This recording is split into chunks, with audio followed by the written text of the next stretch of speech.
Now, Friday Night Blitz on KEZI 9 News. Welcome to the Friday Night Blitz. I'm Jake Zivin alongside Steven Nelson. Eric Elkin is down in LA for Oregon and USC. We'll hear from Eric later on, but here at the prep level, the postseason's here, and it's time for the playing game. So win and get in the tournament, lose, and you're done. Many of the teams, like #1 Sheldon, Thurston as well, had a bye this week. Only 2 local 6A teams played tonight. We'll start in Roseburg. The Indians getting a home game in the play-in round, taking on North Salem. It was 34-0 at the half. Third quarter now, Hayden Lent, a screen pass to Jake Heverly, who makes a few nice moves. Look at him go. Gets a first down.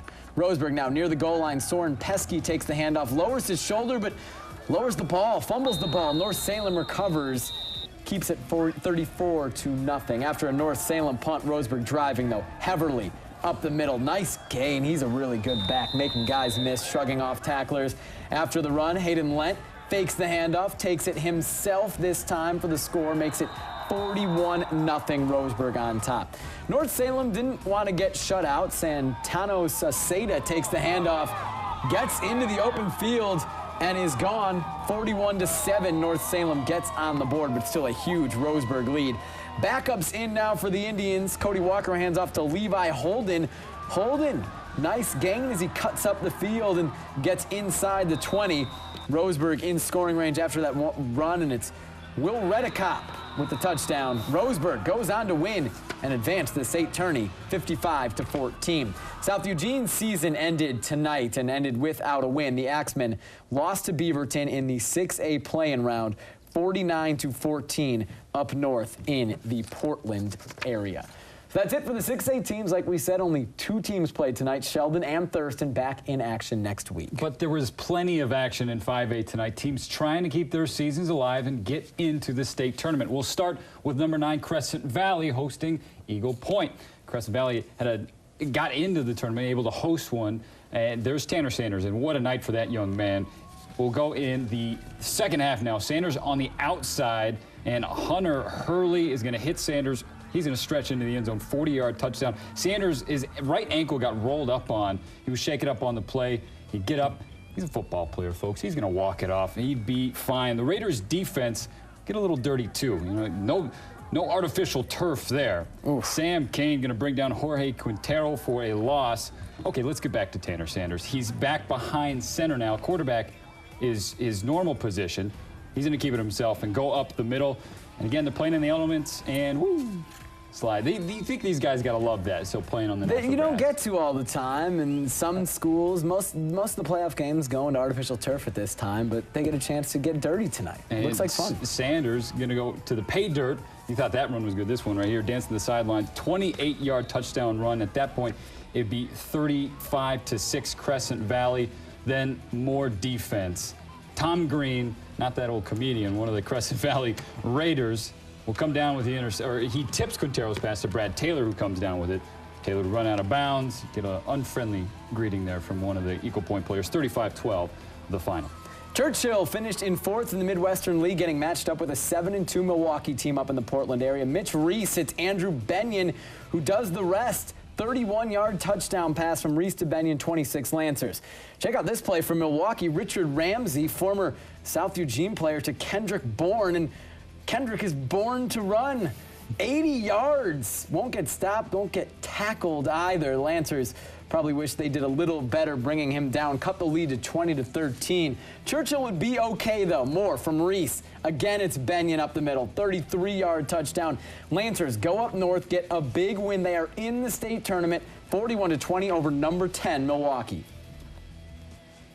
How about a Midwestern Willamette? Oh, excuse me. This is Corvallis at Ashland. And first quarter, Connor KEZI across the middle. R.J. Atterbury, big game for the seniors, 7-0 Grizzlies. The Grizz, we get into the red zone again on third down. KEZI, you can't hang on to it. Ryan DeMello and Bryce Hinkle combined on the sack. That would lead to a Grizzly field goal, 10-0 Ashland. Grizzlies threatening again. A screen to John Valls, who gets upfield. He's going to go 25 yards all the way into the end zone, 17-0 Grizz. Then, in the second quarter, one screen's good, 2 screens better. Another one to Valls, a bit longer this time, but the same result. Ashland just running away with this one, poor Corvallis. 24-0 after that ball's touchdown. Late second quarter, Mather and Langley picked off by R.J. Atterbury, who returns it for the touchdown. Atterbury, he does things on both sides of the football for Ashland. 47-7. Ashland throttles Corvallis.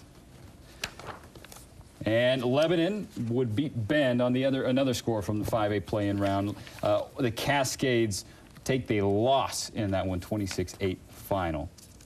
Lebanon moving on to the state tournament. That Mid-Willamette League really strong, and the Warriors just another team moving on to the state tournament. Well, it was also a playing week for the schools in 4A. 5 of our local schools hoping their season did not come to an end tonight.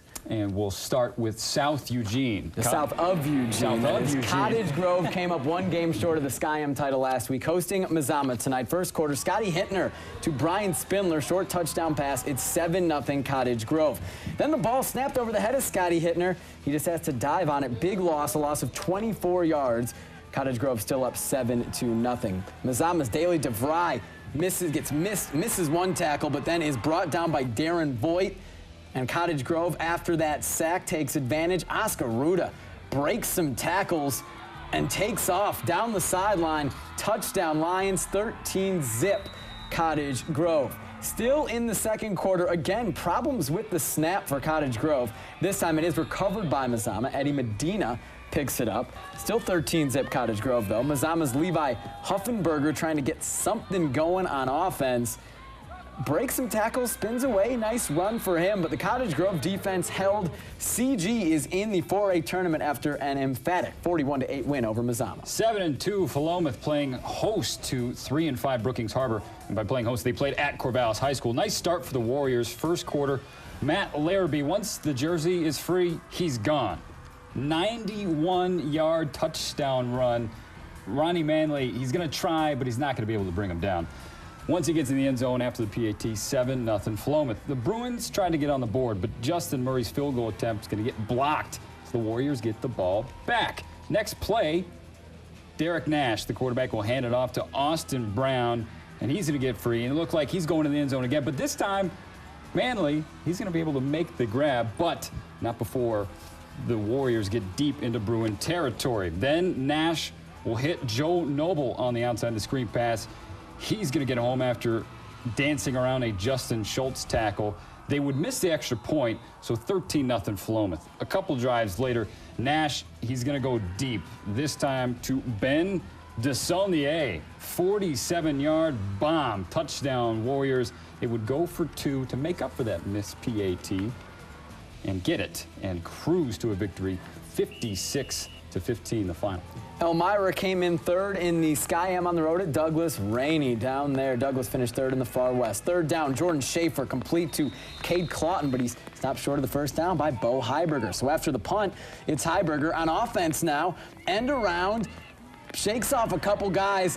Big gain for Heiberger, and that would set up a touchdown for Elmira. Mikey Langer sneaks it in, 7-0 Elmira. Yeah, and in the mud too. That's football. That's football. After a few incomplete passes, Douglas's quarterback Jordan Schaefer just decides he's going to pull it down.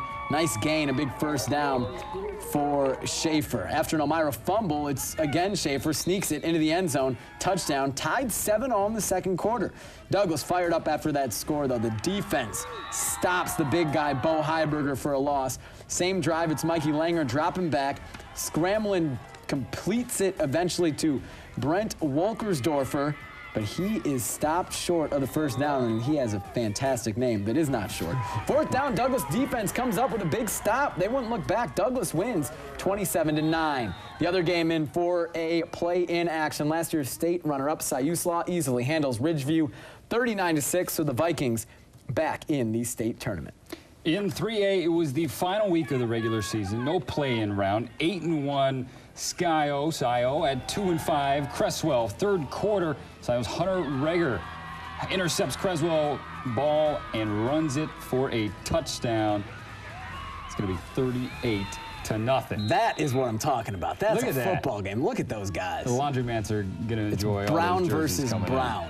And what can Brown do for you? Chip Kelly can answer that question. He's in the UPS commercial, right? That's a good point.